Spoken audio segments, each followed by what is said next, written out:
حاصل کرنے کی کوشش کریں۔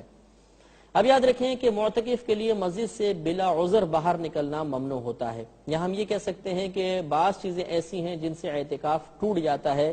ان میں ایک چیز یہ ہے کہ اگر انسان بغیر کسی حاجت کے مسجد سے ایک لمحے کے لیے بھی باہر گیا، چاہے بھول کر ہی نکل گیا ہو، اس کا اعتکاف فوراً ٹوٹ جائے گا۔ لہٰذا اب تو مسجد کی چار دیواری میں وضو خانے بھی ہیں، استنجا خانے بھی ہیں، تمام چیزیں ہوتی ہیں۔ پہلے دور میں نہیں ہوتی تھیں تو لوگوں کو مسجد سے باہر نکلنا پڑتا تھا اور جا کے وہ قضائے حاجت وغیرہ پوری کرتے تھے۔ اب یہ تمام معاملات مسجد کی چار دیواری میں ہیں، لہٰذا اب مسجد سے بلا عذر باہر نہیں نکلنا چاہیے، بلکہ انہی جو مقامات ہیں ان میں فراغت وغیرہ حاصل کرنی چاہیے۔ لیکن بہرحال اگر بالفرض کسی مسجد کے استنجا خانے وغیرہ ایسے ہیں کہ وہاں پر طبیعت کراہت کرتی ہے، گھن محسوس ہوتی ہے، اور وہاں پر یا رش بہت زیادہ ہے اور قضائے حاجت بہت شدید ہے، تو چند یہ ضرورتیں ہیں جن کی بنا پر باہر نکلا جا سکتا ہے۔ لہذا اگر پیشاب کی شدید حاجت ہے، قضائے حاجت ہے، یا مطلب مثال کے طور پر نہانے کی حاجت ہو گئی، غسل واجب ہو گیا اور مسجد میں نہانے کا انتظام نہیں ہے، تو ایسی صورت میں باہر جایا جا سکتا ہے۔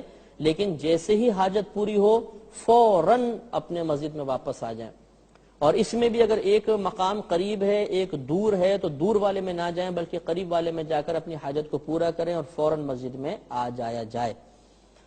ایک سوال یہ پیدا ہوتا ہے کہ کیا یہ جو وضو خانہ ہے یا استنجا خانہ ہے اس میں بلا عذر معتکف جا سکتا ہے کہ نہیں؟ تو فقہا نے اجازت دی ہے کہ وضو خانے وغیرہ پر اگر وہ مسجد کی چار دیواری کے اندر ہے بلا عذر جانا بھی جائز ہوتا ہے، لیکن بلا ضرورت وہاں پر بیٹھنا وغیرہ جائز نہیں ہے۔ اپنے ضرورت کے لیے جائیں، یا جیسے ہاتھ وغیرہ دھونے گئے اور پھر فوراً اپنے اندر مسجد میں تشریف لے آئیں تاکہ مسجد کی مکمل طور پہ برکات حاصل ہوتی رہیں۔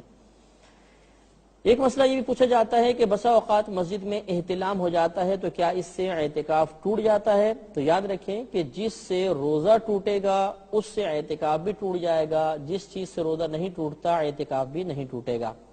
چونکہ روزہ اعتکاف کے لیے شرط تھا، لہذا جس چیز سے روزہ ٹوٹے گا جب روزہ گیا تو اعتکاف بھی ٹوٹ جائے گا۔ چونکہ احتلام سے روزہ نہیں ٹوٹتا، اسی وجہ سے پھر اس سے مطلب اعتکاف پہ بھی کوئی فرق نہیں پڑے گا۔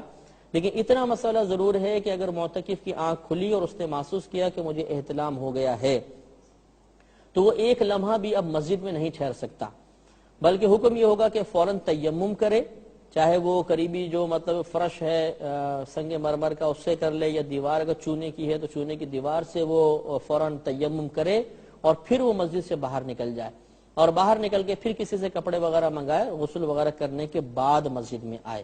لہذا اگر کوئی شخص کو کسی کو احتلام ہوا اور وہ ویسے ہی لیٹا رہا تب بھی گناہگار ہوگا، اور بغیر تیمم کیے مسجد سے باہر نکلا تب بھی گناہگار ہوگا۔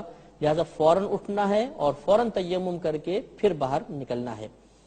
یہ بھی یاد رکھیں کہ دوران اعتکاف دنیاوی باتیں نہیں کرنی چاہیے، حتی الامکان دینی باتیں ہی کریں، دنیاوی باتیں کرنا بلا عذر مکروہ ہوتا ہے۔